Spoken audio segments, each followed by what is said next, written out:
ಆದರೂ ಕೂಡ ಅವನಕಿನ 1-2% ಹೆಚ್ಚು ಬಂದ ನೋಡಿ ಅಸೂಯೆಯನ್ನು ಪಡ್ತಾ ಇರ್ತಾರೆ ಅಥವಾ ತನ್ನ ತಾನು ನೋವನ್ನು ಪಡ್ಕೊತಾ ಇರ್ತಾರೆ. ನಾ ಇನ್ನೊಂದು 2% ತಗೊಂಡು ಅವನಿಗೆ ಹೆಚ್ಚು ಬರಲಿಲ್ಲ, ಈರ್ಷಾ ಭಾವ. ಅದಕ್ಕೆ ಈಗ ತಾನೇ ಸಿದ್ಧಗಂಗೇಶ್ವರಿ ಅವರು ನಿಮಗೆ ತಿಳಿಸಿದರು, ನಮ್ಮಲ್ಲಿ 6 ಭಾವನೆಗಳು ಹೆಚ್ಚಾಗ್ತಾ ಇವೆ: ಕಾಮ, ಕ್ರೋಧ, ಲೋಭ, ಮೋಹ, ಮದ, ಮತ್ಸರ ಅಂತೇಳಿ ಈ ಅರಿಷಡ್ ವರ್ಗಗಳು ನಮ್ಮಲ್ಲಿ ಹೆಚ್ಚಾಗಿ ಬೆಳೀತಾ ಇದ್ದಾವೆ ಮಕ್ಕಳಲ್ಲಿ ಇವತ್ತು. ಇದರಲ್ಲಿ ಅದರ ಜೊತೆಗೆ ಇದಕ್ಕೆ ಮುಖ್ಯ ಕಾರಣ ಅಂತ ಹೇಳಿದ್ರೆ ಒಂದು ಸಂಗತಿ, ಇನ್ನೊಂದು ಆಹಾರ. ಅಂದ್ರೆ ನಾವು ಯಾವ ತರ ಸಂಗತಿಯನ್ನ ಮಾಡ್ತೀವಿ. ಈಗ ತಾನೇ ಸರ್ ಅವರು ಹೇಳಿದ್ರಲ್ಲ, ವಂದನಾ ಸರ್ ಅವರು, ಈ ಸಮಾಜದಲ್ಲಿ ಏನನ್ನ ನಾವು ಹೊಂದಿದರೆ ನಮ್ಮ ಸಮಾಜ ಗೌರವವನ್ನು ಕೊಡ್ತದೆ ಅಂತೇಳಿ, ಅದಕ್ಕೆ ನಾವು ಸಾತ್ವಿಕವಾದ ಆಹಾರವನ್ನು ಸೇವನೆ ಮಾಡಿದ್ದೇ ಆದರೆ ನಮ್ಮ ಮಾನಸಿಕ ಸ್ಥಿರತೆ ಇರಕ್ಕೆ ಸಾಧ್ಯ ಆಗ್ತದೆ, ಮಾನಸಿಕವಾಗಿ ನಾವು ನೆಮ್ಮದಿಯನ್ನು ಪಡೆಯಕ್ಕೆ ಸಾಧ್ಯ ಆಗ್ತದೆ. ಯಾಕಂದ್ರೆ ಯದ್ಭಾವಂ ತದ್ಭವತಿ ಅಂತ, ಯಥಾ ರೀತಿ ಅನ್ನವನ್ನು ನಾವು ಸ್ವೀಕಾರ ಮಾಡ್ತೀವಿ ಆ ತರನಾಗಿ ನಮ್ಮ ದೇಹದ ಅವಯವಗಳಾಗಲಿ, ಮನಸ್ಸಾಗಲಿ, ಬುದ್ಧಿ ಆಗಲಿ ನಿರ್ಮಾಣಗೊಳ್ತಾ ಇರ್ತದೆ. ಅದಕ್ಕೆ ಅನ್ನವೂ ಸಹ ಅಷ್ಟೇ ಮುಖ್ಯವಾಗಿ ಅಲ್ಲ. ಅದಕ್ಕೆ ವಿದ್ಯಾರ್ಥಿ ಜೀವನದಲ್ಲಿ ನಾವು ರುಚಿಗೆ ಆಸೆ ಪಡಲಾರದೆ ಶಾರೀರಿಕವಾಗಿ ತಂದರುಸ್ತ ಇರುವಂತಹ ಆಹಾರ, ಸಾತ್ವಿಕ ಆಹಾರವನ್ನ ನಾವು ಸ್ವೀಕಾರ ಮಾಡಿದ್ದೇ ಆದರೆ ನಮ್ಮ ಮನಸ್ಸು ಹತೋಟಿಯಲ್ಲಿ ಇರಲಿಕ್ಕೆ ಸಾಧ್ಯ ಆಗ್ತದೆ, ನಮ್ಮ ಮನಸ್ಸು ಏಕಾಗ್ರತವಾಗಿ ನಿಲ್ಲಕ್ಕೆ ಸಾಧ್ಯ ಆಗ್ತದೆ, ಅದರಿಂದ ಹೆಚ್ಚಿನ ವಿದ್ಯೆ ಅರ್ಜನೆ ಮಾಡ್ಲಿಕ್ಕೆ ಸಾಧ್ಯ ಆಗ್ತದೆ. ನಾವು ಆಹಾರವನ್ನ ಹೆಚ್ಚು ತಾಮಸಿಕ ಆಹಾರವನ್ನ, ರಾಜಸ ಆಹಾರವನ್ನ ಸ್ವೀಕಾರ ಮಾಡಿದ್ದೆ ಆದರೆ ಅದು ನಮ್ಮ ಮನಸ್ಸನ್ನ ಏಕಾಗ್ರತೆಗೊಳಿಸಲಿಕ್ಕೆ ಅದು ಬಹಳ ಅಡ್ಡಿ ಮಾಡ್ತಾ ಇರ್ತದೆ. ನಾವು ಒಂದಲ್ಲಿ ಕುಂದಲಕ್ಕೆ ಅದು ಕುಂದ್ರ ಕೊಡೋದಿರಲ್ಲ. ಯಾಕೆ ಆಹಾರದಂತೆ ಹೆಂಗ್ ಆಹಾರ ಸ್ವೀಕಾರ ಮಾಡಿರ್ತೀವಿ ಅದೇ ತರನಾಗಿ ನಮ್ಮ ಮನಸ್ಸು ಕೂಡ ತಯಾರಾಗ್ತಾ ಇರ್ತದೆ. ಅದಕ್ಕೆ ಹೆಚ್ಚೆಚ್ಚು ವಿದ್ಯೆ ಅರ್ಜನೆ ಕಡೆ ಮನಸ್ಸು ಕೊಡಲಾರದೆ ಮನೋರಂಜನೆ ಕಡೆ ಹೆಚ್ಚು ಮನಸ್ಸು ಕೊಡ್ತಾ ಇರ್ತೀವಿ. ಆ ತರ ಆಗ್ಬಾರ್ದಂದಾಗ ಮುಖ್ಯವಾಗಿ ವಿದ್ಯಾರ್ಥಿಗಳಿಗೆ ಆಹಾರವೂ ಸಹ ಅಷ್ಟೇ ಆದಂತ ಒಂದು ಅಂಗದ, ಅದನ್ನು ನಾವು ತಿಳ್ಕೋಬೇಕಾಗಿದೆ. ಅದರ ಜೊತೆಗೆ ಆಧ್ಯಾತ್ಮಿಕದ ಒಂದಿಷ್ಟು ರುಚಿ. ಯಾಕೆಂದ್ರೆ ಆಧ್ಯಾತ್ಮಿಕ ಇದು ಬಹಳಷ್ಟು ಮಂದಿ ನಮಗೆ ಏನಾದರೂ ಸ್ಟೂಡೆಂಟ್ಗೆ, ವಿದ್ಯಾರ್ಥಿಗಳಿಗೆ ಒಳ್ಳೆಯದನ್ನು ಹೇಳೋಕೆ ಬಂದ್ರೆ ಈಗಿನ ವಿದ್ಯಾರ್ಥಿಗಳು ನಮ್ಗೆ ಹೇಳ್ಬೇಡ್ರಿ ವೇದಾಂತ ಅಂತ ಹೇಳ್ತಾರೆ, ಆದರೆ ಅದರಲ್ಲೇ ಜೀವನದಂತೇಳಿ ಅವ್ರಿಗೆ ಗೊತ್ತಿರಲ್ಲ. ಅದನ್ನ ಇವತ್ತಿನ ಈ ಸಭೆ ಮುಖಾಂತರ ಹೆಚ್ಚೆಚ್ಚಾಗಿ ಮಂಜುನಾಥ್ ಸರ್ ಅವರು ಅವರ ಒಂದು ಭಾಷಣವನ್ನು ನಾವು ಕೇಳಿದ್ದಾರೆ, ಇನ್ನೂ ಕೇಳಬೇಕಂತ ಅನಿಸ್ತಾ ಇತ್ತು. ಅಷ್ಟು ಯಾವ ಪ್ರಾಸಬದ್ಧವಾಗಿ ಆಗಿರ್ಬೋದು, ಅಷ್ಟ ವಿಷಯಕವಾಗಿ ಮಾರ್ಮಿಕವಾದ ವಿಷಯವನ್ನಾಗಿರ್ಬೋದು ನಿಮಗೆ ಹೇಳಿದ್ದಾರೆ. ಹೆಚ್ಚೇನು ಹೇಳಬೇಕಾಗಿದೆ, ಯಾಕಂದ್ರೆ ಸಮಯ ಅಭಾವ ಇದೆ. ಅದರ ಜೊತೆಗೆ ಸಿದ್ಧಾಂತ ಶಿಖಾಮಣಿಯ ಇವತ್ತಿನ ವಿಷಯವೂ ಸಹ ಯಾವ ತಾಮಸ ನಿರಸನ ಸ್ಥಳ, ಅಂದ್ರೆ ಈ ಬುದ್ಧಿಯನ್ನ ಯಾವ ತರನಾಗಿ ನಾವು ಇಟ್ಕೊಳ್ಬೇಕಾದ್ರೆ ಅದಕ್ಕೆ ಮುಖ್ಯ ಆಹಾರವನ್ನದ, ಅದರ ಜೊತೆಗೆ ಧ್ಯಾನವೂ ಸಹ ಅಷ್ಟೇ ಮುಖ್ಯದ. ಯಾಕಂದ್ರೆ ಆಧ್ಯಾತ್ಮಿಕ ಬೇಕಾಗ್ತದೆ. ಆಧ್ಯಾತ್ಮಿಕ ಅದರಲ್ಲಿ ಮುಖ್ಯವಾಗಿ ವಿದ್ಯಾರ್ಥಿಗಳಿಗೆ ಧ್ಯಾನ ಬಹಳಷ್ಟು ಮುಖ್ಯವಾದ ಒಂದು ಪಾತ್ರವನ್ನು ಅವರ ಜೀವನದಲ್ಲಿ ವಹಿಸ್ತದೆ. ಅದನ್ನ ನಮ್ಮ ಪಾಲಕರಿಂದ ನಾವು ತಿಳ್ಕೊಂಡು ಮಕ್ಕಳಿಗೆ ಯಾವ ತರ ಸಂಸ್ಕಾರವನ್ನು ಹಾಕಬೇಕು, ಮನೆಯಲ್ಲಿ ಅವರಿಗೆ ಏನೆಲ್ಲ ನಾವು ತಂದು ಕೊಡ್ತಾ ಇರ್ತೀವಿ, ಅವ್ರು ಏನೇನು ಕೇಳ್ತಾ ಇರ್ತಾರೆ ಎಲ್ಲವನ್ನೂ ನಾವು ಕೊಡ್ತಾ ಇರ್ತೀವಿ. ಅವ್ರೇನು ಕೇಳೋದಕ್ಕಿಂತ ಪೂರ್ವದಲ್ಲೇ ನಾವು ಇವತ್ತಿನ ಪಾಲಕರನ್ನು ನೋಡ್ತಾ ಇರ್ತೀವಿ, ತಂದಿಟ್ಟಿರ್ತಾರೆ ಮನೆಯಾಗ. ನೀ 10ನೇ ಕ್ಲಾಸ್ ಇನ್ನೂ ಪಾಸ್ ಆಗಿರಲ್ಲ, ಅವನು ಫಸ್ಟ್ ರ್ಯಾಂಕ್ ಬಂದಿರಲ್ಲ ಅಥವಾ ಏನು ಆಗಿರಲ್ಲ, ಎಕ್ಸಾಮ್ ಇನ್ನೂ ಬರ್ಲಿಕ್ಕೆ ತಯಾರಾಗ್ತಿರ್ತೇನೆ ಅಥವಾ ನಾಳೆ ನಾಡೋದು ಎಕ್ಸಾಮ್ ಇರ್ತದೆ ಅಂತ ತಿಳ್ಕೊಳ್ಳಿ. ಮೊದಲೇ ಅವ್ನಿಗೆ ಏನು ಕಳಿಸ್ಬೇಕು, ಐಫೋನ್ ಆಗಲಿ ಅಥವಾ ಬುಲೆಟ್ ಬೈಕ್ ಆಗಲಿ ತಂದಿಟ್ಟಿರ್ತೀವಿ, ಅದು ಬುಕ್ ಮಾಡಿರ್ತೀವಿ. ಅವ್ನಿಗೆ ಹೇಳ್ಬಿಡ್ತೀನಿ ಫಸ್ಟ್ ಬಂದ್ರೆ ಹಿಂಗಾಗುತ್ತೆ. ಆದರೆ ಆ ತಂದ್ಕೊಡೋದು ಬೇಕು, ನಾವು ಇಲ್ಲನೆಲ್ಲ ಮಕ್ಕಳಿಗೆ ಎಲ್ಲವನ್ನೂ ನಾವು ನಮ್ಮ ಜೀವನ ಮಕ್ಕಳಿಗಾಗಿ ಅಂತ ಬದುಕ್ತಾ ಇರ್ತೀವಿ. ಆದರೆ ಮಕ್ಕಳಿಗೆ ಯೋಗ್ಯ ಸಂಸ್ಕಾರವನ್ನು ಕಲಿಸಬೇಕು. ಅದರ ಜೊತೆಗೆ ಹಣದ ಮೌಲ್ಯವೂ ಕೂಡ ಮಕ್ಕಳಿಗೆ ನಾವು ತಿಳಿಸ್ಬೇಕಾಗಿದೆ. ನಾವು ಹಣದ ಮೌಲ್ಯ ತಿಳಿಸ್ಬೇಕಾದ್ರೆ ನಿಮ್ಮ ಬಡತನವನ್ನು ಮಕ್ಕಳ ಮುಂದೆ ಹೇಳ್ಕೋರಿ ಅಂತ ನಾವು ಹೇಳ್ತಾ ಇಲ್ಲ.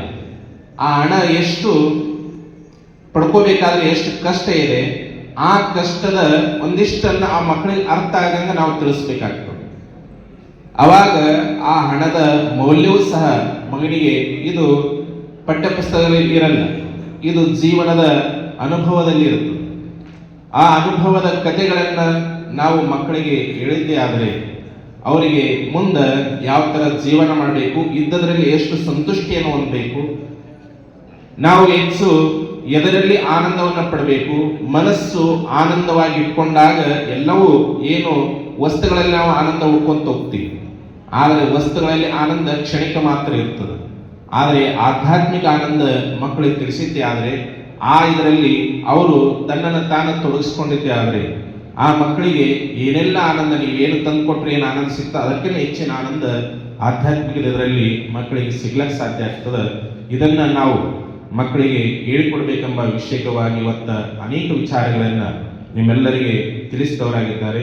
ಯಾಕಂದರೆ ಉದ್ಘಾಟನೆ ಇವತ್ತು ಕಾರ್ಯಕ್ರಮ ಇರೋದರಿಂದ ನಾವು ಹೆಚ್ಚು ಏನನ್ನು ನಿಮಗೆ ತಿಳಿಪಡಿಸಲಾರದೆ ನಾಳೆಯ ದಿನ ಆಧ್ಯಾತ್ಮಿಕದ ತಮ್ಮ ಸಿದ್ಧಾಂತ ಶಿಖಾಮಣಿಯ ಪ್ರವಚನವನ್ನು ಯಾವ ತಾಮಸ ನಿರಸನ ಸ್ಥಳದ ಇನ್ನು ಮುಂದುಳಿದ ಸ್ಥಳಗಳನ್ನು ನಾಳೆ ನಿಮ್ಮೆಲ್ಲರಿಗೆ ತಿಳಿಸ್ಕೊಡೋ ಆಗ್ತೀವಿ ಅಂತ ಹೇಳುತ್ತಾ, ಯಾಕಂದರೆ ದೊಡ್ಡ ಸನ್ನಿಧಿಯವರು 3ನೇ ತಾರೀಕಿಗೆ ಇಲ್ಲಿ ಅನೇಕ ಪ್ರಶಸ್ತಿಗಳನ್ನು ಇಡೋದ್ರ ಮುಖಾಂತರವಾಗಿ 3 ಅಥವಾ 4ನೇ ತಾರೀಕಿಗೆ ಪ್ರಶಸ್ತಿ ಸಮಾರಂಭ ಕಾರ್ಯಕ್ರಮವೂ ಇದೆ. ಇದರಲ್ಲಿ ತಾವೆಲ್ಲರೂ ಇನ್ನು ಹೆಚ್ಚಿನ ಸಂಖ್ಯೆಯಲ್ಲಿ ವಿದ್ಯಾರ್ಥಿಗಳ ಜೊತೆಗೆ ಪಾಲಕರು ಸಹ ಅಷ್ಟೇ ಈ ಒಂದು ಕಾರ್ಯಕ್ರಮದಲ್ಲಿ ಭಾಗಿಯಾಗಬೇಕು.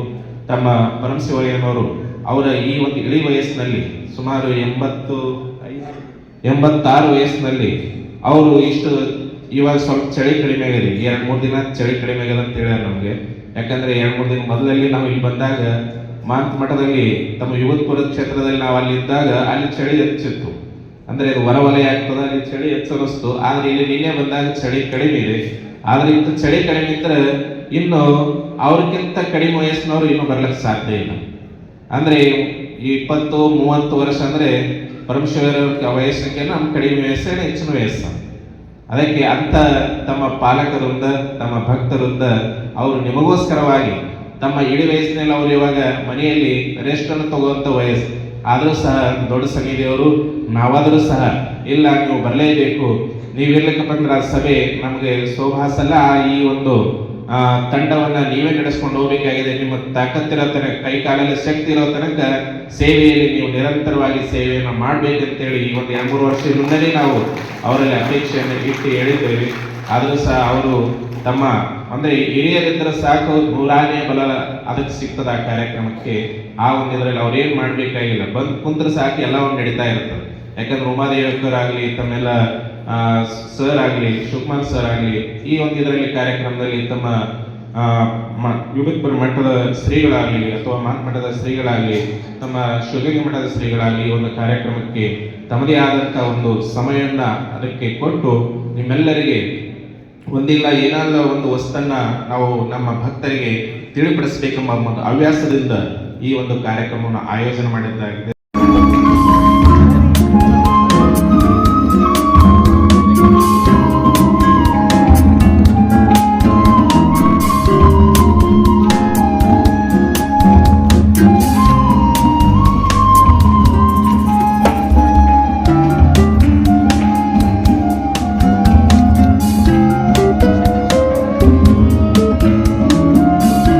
ಪ್ರಾರಂಭದ ವರ್ಷದಲ್ಲಿ ಮೊದಲನೇ ದಿನ ನಮ್ಮ ನಿಮ್ಮೆಲ್ಲರ ಪುಣ್ಯ ಈ ಒಂದು ದೊಡ್ಡ ದೊಡ್ಡ ವ್ಯಕ್ತಿಗಳು ಜೊತೆಗೆ ಸ್ವಾಮಿಗಳವರ ಮಲ್ಲಿಕಾರ್ಜುನ ಆ ಕಾರ್ಯಕ್ರಮ ಏನು ಹೆಚ್ಚಿನ ಒಂದು ಇದರಲ್ಲಿ ನಾವು ಮಾಡಲಿಕ್ಕೆ ಸಾಧ್ಯ ಆಗ್ತದೆ.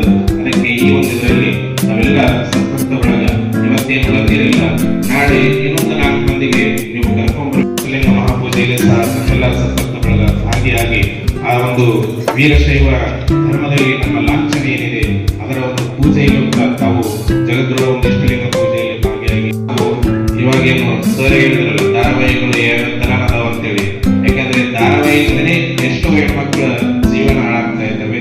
ಅದಕ್ಕೆ ಅದನ್ನು ನೋಡೋದನ್ನು ಬಿಟ್ಟು ಅದರಲ್ಲಿ ವಿಶೇಷವಾಗಿ ನಾವಿವತ್ತ ಮದುವೆ ನಾನು ಅನ್ಕೊಂಡಿದ್ದೀನಿ ಟ್ವಿನ್ಸ್ ಅಂತ. ಹಾಗೆ ಇದ್ದಾರೆ, ಉಮಾದೇವಿ ಆಗ್ಬೋದು, ಅವರ ಸಹೋದರಿ ಆಗ್ಬೋದು. ಈ ವಯಸ್ಸಿನಲ್ಲೂ ಎಷ್ಟೊಂದು ಚಟುವಟಿಕೆಯಿಂದ ಈ ಎಲ್ಲ ಕಾರ್ಯಗಳ ಹಿಂದೆ ನಿಂತು ಕೆಲಸ ಮಾಡ್ತಕ್ಕಂಥವ್ರು ಅವರೇ. ನಾನು ವ್ಯವಸ್ಥೆ ಅಧ್ಯಕ್ಷ, ಹೆಸರಿಗೆ ಮಾತ್ರ ಅಷ್ಟೇ ಅಧ್ಯಕ್ಷ, ಎಲ್ಲ ಅವರೇ ವ್ಯವಸ್ಥೆ ಮಾಡತಕ್ಕಂಥದ್ದು. ನಿಜವಾಗ್ಲೂ ನಮ್ಮ ಎಲ್ಲ ಸಂಸ್ಥೆಯ ಪದಾಧಿಕಾರಿಗಳ ಪರವಾಗಿ ಅವರಿಗೆ ಕೃತಜ್ಞತೆಯನ್ನು ಸಲ್ಲಿಸಬಹುದು. ಈ ತಾನೇ ಎಲ್ಲರೂ ನಗುನಗ್ತಾ ಇರಿ. ಅವ್ರು ಹೇಳಿದ್ರಲ್ಲಿ 100% ಸತ್ಯವಾದ ಮಾತುಗಳನ್ನು ನುಡಿದಿದ್ದಾರೆ. ಎಲ್ಲರೂ ನಮ್ಮ ಜೀವನದಲ್ಲಿ ಅದನ್ನ ಅಳವಡಿಸ್ಕೊಳ್ಬೇಕು ಅನ್ಕೊಳ್ತೀನಿ. ಸರ್ ಗುರುಗಳೇ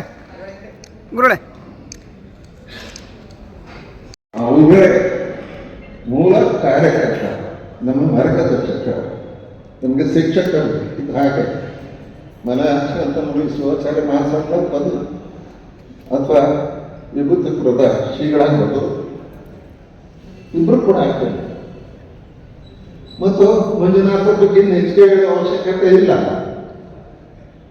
ನನಗೊಂದು ಹೋದರೆ ಅವರು ಕೇಂದ್ರದಲ್ಲಿ ಸಚಿವರಾಗಿದ್ದರೆ ಇಡೀ ಕರ್ನಾಟಕಕ್ಕೆ ಒಳ್ಳೆ ಕೆಲಸ ಮಾಡಬೇಕು ಅಂತಕ್ಕಂಥ ಭಾವನೆ ನನ್ನ ಮನಸ್ಸಲ್ಲಿ ಮುಗಿದುಬಿಟ್ಟಿದೆ. ಹಾಗೆ ಬಹಳ ಜನ ಡಾಕ್ಟರ್ ಜೊತೆ ಕೂಡ ನಾನು ಇದ್ರ ಬಗ್ಗೆ ಚರ್ಚೆ ಮಾಡಿದ್ದೆ. ಅವ್ರು ಖಂಡಿತ ಎಲೆಕ್ಟ್ ಆಗ್ತಾರೆ. ನಮ್ಮ ತಾಲೂಕು ಮಾಗಡಿ ತಾಲೂಕು, ನಾನು ಮಾಗಡಿ ತಾಲೂಕು, ಆ ಕ್ಷೇತ್ರ ಕೂಡ ಅವ್ರಿಗೆ ಮತದಾರರಿಲ್ಲ. ನಾನು ಅನೇಕ ನಮ್ಮ ಬಂಧು ಬಳಗಕ್ಕೆ ಹೋಗ್ರಿ ಡಾಕ್ಟರ್ಗೆ ಓಟ್ ಹಾಕಿ ಅವ್ರನ್ನ ಗೆಲ್ಲಿಸಿ ಕೇಂದ್ರದಲ್ಲಿ ಅವ್ರು ಖಂಡಿತ ಸಚಿವರಾಗ್ತಾರೆ. ಎಲ್ರಿಗೂ ಒಂದು ಅಗತ್ಯ ಬಡ ಆಗಕ್ಕೆ ಅನುಕೂಲ ಆಗುತ್ತೆ ಕೆಲಸ ಮಾಡಿದ್ರೆ. ನಿಜವಾಗೂ ನಾವು ನಿರೀಕ್ಷೆ ಮಾಡಿದ ಮಟ್ಟಕ್ಕಿಂತ ಹೆಚ್ಚಿನ ಮತಗಳನ್ನು ಪಡೆದು ಸೂಚನೆ ಆದಕ್ಕೆ